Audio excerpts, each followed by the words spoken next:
Hola, buenas tardes. Mi nombre es Rocío Suárez, soy coordinadora general del Centro de Apoyo a las Identidades Trans, una organización fundada en el año 2011 aquí en la Ciudad de México. Bueno, con presencia en la Ciudad de México, en el Estado de México y ahorita en algunos estados también de la República. Y un poquito vamos a platicar dos temas. Bueno, primeramente uno que tiene que ver sobre el tema de la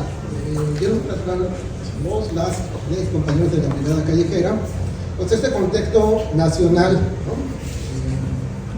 Donde nos escribieron lo que tenían que ver con los indicadores de violencia, el tema del amparo, que es un antecedente nacional, ¿no? Y esta parte que me corresponde a mí abordar tiene que ver básicamente, después de ver este panorama amplio, regresar a la realidad de la Ciudad de México, ¿no? Que también creo que es una parte importante, porque es aquí finalmente donde vamos a también aterrizar pues esta parte de la sensibilización que estamos generando en estos espacios, ¿no? Y quizás ahorita lo primero que tendríamos que recordar, ya nos hablaban acerca de la violencia, ¿no? Que se ejerce contra las personas que ejercen el trabajo sexual. Creo que es importante, pues primeramente volvernos a plantear qué es lo que nos dicen las normas, las leyes de la Ciudad de México, ¿no? Y entonces, ¿quién quisiera decirnos algunos principios o algunos artículos de la Constitución que protegen derechos de las trabajadoras sexuales? No, mira. Bueno, ¿vale? El artículo primero, bueno, el de la Constitución, sí. ¿Qué dice el artículo primero?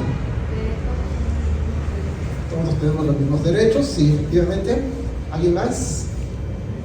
¿Qué otros artículos de la Constitución, ya sea federal o incluso si quieren de la local, se refieren a derechos? Hay algunas referencias, por ejemplo, a los grupos de atención prioritaria. Dentro de ellos se encuentra la población LGBT, y si queremos lo podemos repetir incluso a las poblaciones trans que ejercen el trabajo sexual. Podríamos. Después la pregunta que hacíamos ahorita, o que hacía en ese momento, es ¿por qué entonces tenemos que tener esta claridad de que la Constitución de la Ciudad de México, de hecho es una de las constituciones con mayor avance, digamos así, en términos de la protección de derechos humanos, protege a las personas que ejercen el trabajo sexual, independientemente de que se les mencione o no? Por eso precisamente habla el artículo sobre el tema de que no se puede discriminar a personas, y viene una serie de conceptos, pero no son limitativos, ¿no? Entonces, ahí es importante que tengamos claro estos principios que nos señala la Constitución de la Ciudad de México, ¿no? Uno que tiene que ver con el tema de la protección de los derechos humanos, señala que, por ejemplo, en el caso de los servidores públicos, tienen la obligación de velar, de proteger, de generar políticas públicas a favor de los derechos humanos de todas las personas, ¿no? Independientemente de que estemos trabajando quizás con algún grupo poblacional. También hay que recordar lo que tiene que ver con los principios de rectores sobre derechos humanos. Uno, que son universales, que son para todos, para todas, para todos, que son interdependientes, o sea que no podemos otorgar un derecho y pensar que con eso ya se garantizan los derechos humanos. Voy a poner un ejemplo que no tiene que ver con el tema del trabajo sexual, pero que lo podemos visualizar. Cuando se hace el cambio, la modificación del Código Civil de la Ciudad de México para obtener el reconocimiento de las personas trans, hace 15 años, mucho cuando se dio esta primera modificación, pensábamos, incluso lo digo como activistas, pensábamos que el solo hecho de obtener la acta de nacimiento era un derecho también, ¿no? Y automáticamente se iban a abrir los demás derechos para las personas trans, iban a poder acceder a empleos, iban a acceder a educación, iban a disminuir la discriminación, y esto no es cierto. Entonces, por eso es importante no perder de lado que los derechos son interdependientes. Uno no garantiza los demás, que no se pueden dividir o fraccionar, que son complementarios unos de otros, que hay que buscar la integralidad. La progresividad también es otro tema muy importante. Con este precedente en la Constitución de la Ciudad de México, lo que nos indica es que los derechos ganados no se pueden retroceder. Por eso la importancia que comentan incluso los compañeros de Brigada Callejera, la OSLA, personas de la privada que dicen, cuando se gana este amparo, es un derecho que no se puede retroceder. ¿Vale? Hay que seguir avanzando en este tema. Y básicamente también la Constitución nos habla de los temas de igualdad y no discriminación. O sea, grandes rasgos son como estos principios que la Constitución nos enmarca. Y déjame ver, cambiando por ahí. A la parte de la interseccionalidad. Luego también es importante que a la luz del tema de derechos humanos, no solamente veamos a las personas que ejercen el trabajo sexual como personas que ejercen el trabajo sexual. O sea, no las veamos solamente como la persona que se para en la esquina, ¿no? Hay que ver también dentro de nuestras funciones, dentro de nuestros abordamientos, ¿no? ¿Qué otras cosas les intersecan? ¿Qué otras cosas les problematizan? Una trabajadora sexual, mujer trans migrante, una mujer trabajadora sexual que no radica en la Ciudad de México, una mujer trabajadora sexual adulta mayor, ¿no? Hay una serie de interseccionalidades que les van que les cruzan, bueno, a todo el mundo, ¿no? A todo el mundo, no solamente las personas que quieran trabajar, a ustedes también les cruzan estas interseccionalidades. Y estas intersecciones entonces, que pueden ser desde la edad, personas que ejercen el trabajo sexual, jóvenes, adultas, el tema de género, el tema de su orientación sexual, el tema de su nacionalidad, en el caso de que son migrantes, su religión, personas que tienen discapacidad. Hay personas que tienen alguna discapacidad y ejercen el trabajo sexual. Quizás ustedes no hayan visto, o no sé, esto les resulte un tema que no se haya visto, pero hay quienes con alguna discapacidad ejercen el trabajo sexual. Entonces, tenemos, cuando vemos o abordamos a las personas que ejercen el trabajo sexual, no verlas con los estereotipos. No verlas con los estereotipos de la jovencita, de la rica, rubia, no. Hay múltiples formas en las que se puede ejercer el trabajo sexual y a partir de estas interseccionalidades. Y vamos a darle a la siguiente. Bueno, en el año 2021,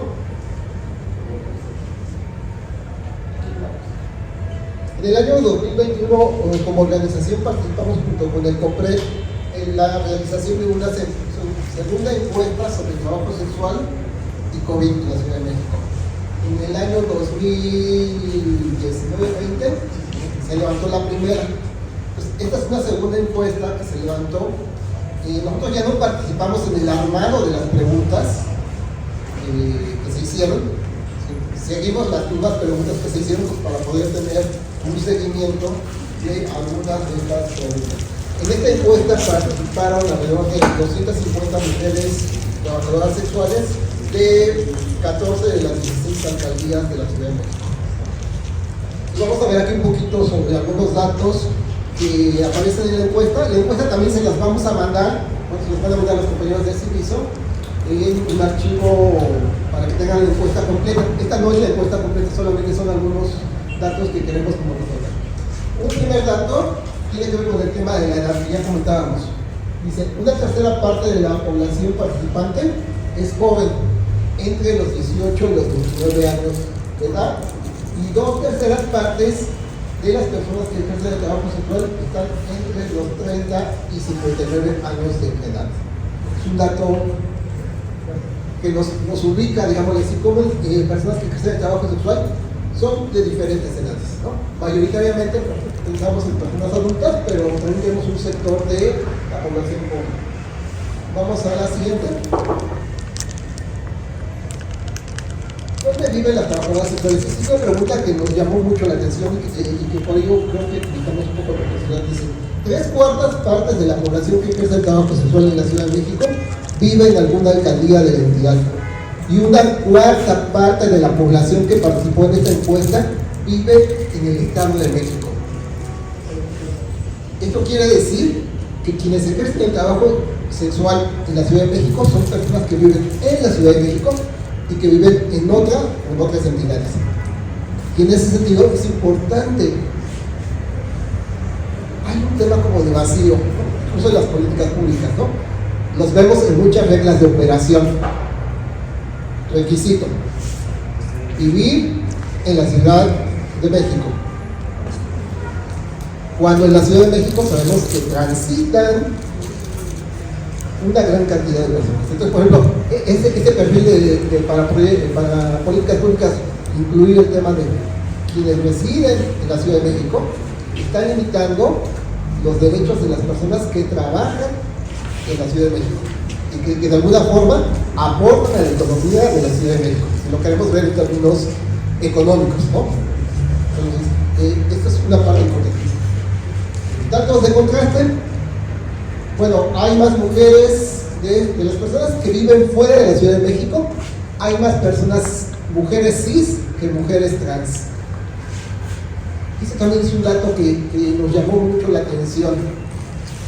¿Por qué hay más mujeres cis que son del Estado de México, principalmente, que vienen a trabajar a la Ciudad de México, que mujeres trans que viven en el Estado de México ejerciendo trabajo sexual en la Ciudad de México?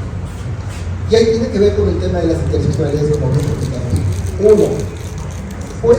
Puede ser esto porque en el Estado de México está también la parte normativa, están los bandos municipales que criminalizan el trabajo sexual. Por eso podría ser que más mujeres cis vienen a trabajar a la Ciudad de México. Dos, el tema del estigma y la discriminación. Mujeres cis no ejercen el trabajo sexual en las zonas donde viven por el temor, el miedo a ser identificados. Prefieren trasladarse, y aquí un tema que es trasladarse de lugares muy lejanos, de Catepec, ¿no?, de la zona norte, del centro, trasladarse a estas zonas. Esa es otra parte que nos parece importante señalar, el tema del traslado, ¿no? ¿Cuánto tiempo le dedican las mujeres sí para trabajar? Esta es una parte que es importante señalar, y ahorita lo vamos a seguir comentando. Vamos en el siguiente. Educación. También hay mucho estigma sobre el tema educativo, ¿no? Vamos a ver qué es lo que la encuesta nos dice. 60% de la población no cuenta con instrucción escolar o tiene solamente primaria y secundaria. 30% de la población participante de la encuesta tiene educación de bachillerato, y hay otro 10% que tiene otros niveles educativos. Pero son los dos que queremos resaltar. Pues, vemos como una parte importante de la población que ejerce el trabajo sexual tiene educación básica, ¿no? Que esto también limita oportunidades. Tiene que ver con el tema de las interseccionalidades. Eres una mujer trans que no tiene escolaridad, eres una mujer cis que tiene baja escolaridad, ¿cómo puedes acceder a empleos? Vamos a la siguiente. El tema de que, en qué o por qué ejercen el trabajo sexual. 30% de las personas que contestaban la encuesta dicen que solventan sus gastos propios. Esto es básico, ¿no? Todo el mundo trabajamos, por lo menos para nosotros, a sus familias. Vamos a la siguiente. Motivos para ejercer el trabajo sexual. Aquí también hay dos datos que nos van a reflejar. 9 de cada 10 participantes en la encuesta nos señaló que era por motivos económicos, y 5 de cada 10 por falta de oportunidades laborales. Es de resaltar que el primer motivo para ejercer el trabajo sexual se debe a los motivos económicos, a que trabajando en una fábrica, trabajando de empleada doméstica, trabajando vendiendo, esos recursos no les son suficientes para mantenerse y para mantener a su familia. Ese es un tema que creo que nos habla del tema de la economía. El otro aspecto nos habla sobre todo del tema del estigma y discriminación, porque esta respuesta de 5 de cada 10 fue más señalada por mujeres trans,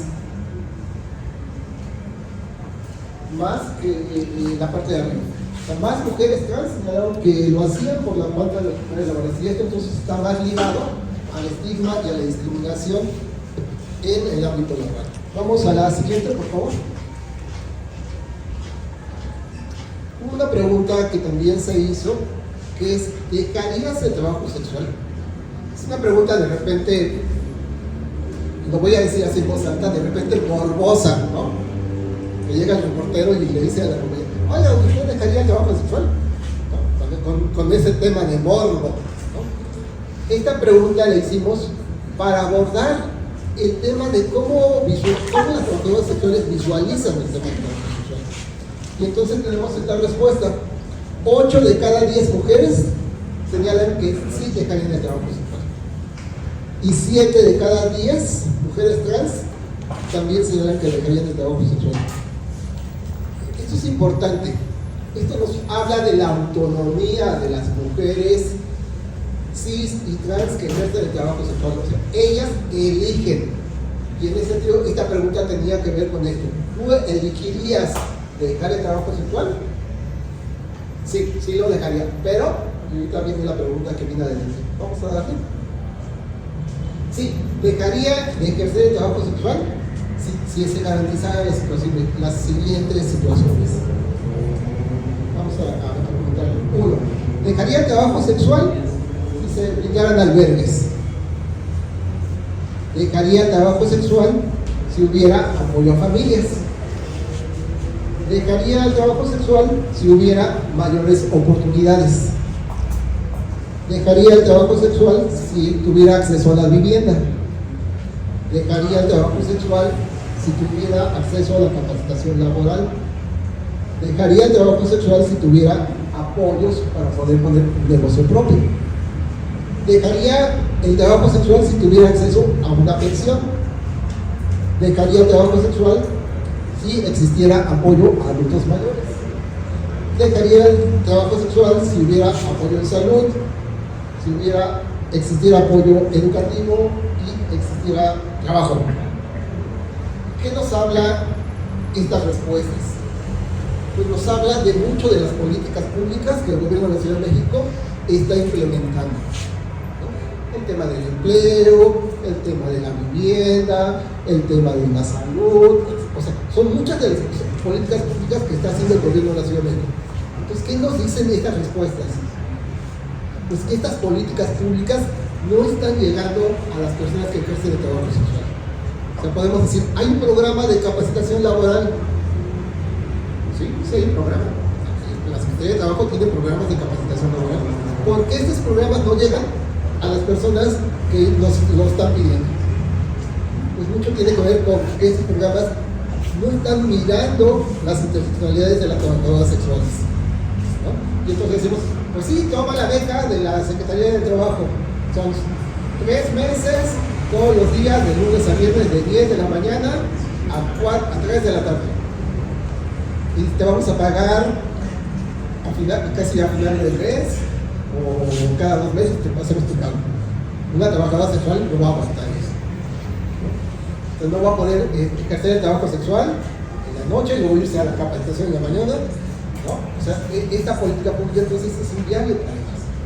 Pues por eso creo que es importante reflexionar sobre estos temas. Esto que se pide para dejar el trabajo sexual son políticas públicas que el gobierno de la Ciudad de México ya tiene.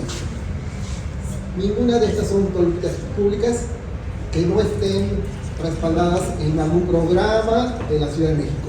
Lo que ocurre es que entonces muchos de los programas no están viendo estas interseccionalidades de las cuales hablábamos, ¿no? Y por ello esta demanda dejaría o no trabajo sexual. Y también tiene que ver con los temas de economía, que hay que reconocer que muchos de los trabajos en la Ciudad de México son mal pagados. Pues una mujer que ejerce el trabajo sexual no lo dejaría, primero porque lo que le pagan en una fábrica no le daría lo suficiente. A eso le podemos llamar también con otro tema que tiene que ver con el tema de la flexibilización laboral. Puedes decidir qué días vas a trabajar. Puedes quizás relativamente decidir qué horarios trabajar. Puedes decidir entonces, ese es otro tema que también tiene que solventarse o sopesarse, digamos, en términos de las políticas públicas. Porque podemos hacer políticas públicas que, digamos, abrimos un programa de becas para trabajadoras sexuales. Y si no miramos todo lo que hay alrededor, pues este programa va a ser un fracaso. Vamos a la siguiente, por favor. Bueno, esta encuesta se levantó durante el periodo de la pandemia y aquí vemos un tema de alcances también. 5 de cada 10 personas que contestaron la encuesta no recibió ningún tipo de apoyo ni de gobierno federal, ni de gobierno estatal, ni de alcaldías. O sea, la mitad de las personas que participaron en la encuesta no recibieron ningún apoyo durante el tema del COVID. 4 de cada 10 recibieron la tarjeta verde del gobierno de la Ciudad de México. No más de la mitad. 6 de cada 10 señalan haber sido apoyadas por colectivos y organizaciones de la sociedad civil. Más de la mitad recibió algún apoyo por parte de la sociedad civil. Vamos a la siguiente, por favor. 6 de cada 10 trabajadores sexuales recibieron insumos de forma gratuita primeramente por organizaciones, después por la clínica, 3 de cada 10, centros de salud, 1 de cada 10. En temas de salud, más del 50% acudieron a consultas privadas, otra de seguridad social, y 20 se automedicó. Seguimos. Bueno, básicamente como algunos datos que también no son datos, no estamos descubriendo el hilo negro, diría más bien, pero finalmente siempre es importante señalar. Se señaló en términos de violencia y discriminación que la violencia y discriminación se vive principalmente en las instituciones y por particulares, principalmente por caso de policías, clientes y transeúntes. Esto nos habla de estos entornos sociales donde la violencia es cotidiana. Si yo me paro en una esquina, ahí están los transeúntes, la gente que pasa cotidianamente. Los vecinos, ya nos comentaba la compañera del tema de las agresiones, ¿no? Que parecían agresiones que no tienen lógica, ¿no? Que es una persona que agrede, que insulta y que ni siquiera quizás nunca se paró a verle la cara a la persona, sino a un mato, la lejanía ocurren estas agresiones. Y un dato también relevante: 8 de cada 10 no denuncian por desconfianza o por miedo a represalias.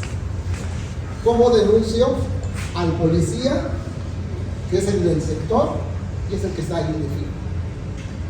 ¿Cómo denuncio al vecino que me avienta desde su ventana? ¿Cómo lo denuncio? Porque el vecino ahí va a estar, ¿no? Pues este tema de la confianza en las instituciones y cómo se accede también a los temas de justicia. Es un tema importante, el tema del acceso a la justicia. Y vamos a la siguiente. 9 de cada 10 consideran necesario reconocer el trabajo sexual. Es un tema unánime. Y también cuando se preguntó qué pasaría si el trabajo sexual se criminalizara, si le retrocediéramos en los temas legislativos de la Ciudad de México. Las respuestas básicamente fueron: si el trabajo fuera considerado un delito, pues desde luego habría pérdida de empleos. Y fíjense, cuando se habla de pérdidas de empleos, las compañías no hablaban sí hablaban por su trabajo, pero hablan por otros trabajos. Porque también hay que empezar a visualizar el trabajo sexual como parte de la industria sexual. Hay algunos estudios que hablan acerca de la derrama económica del trabajo sexual,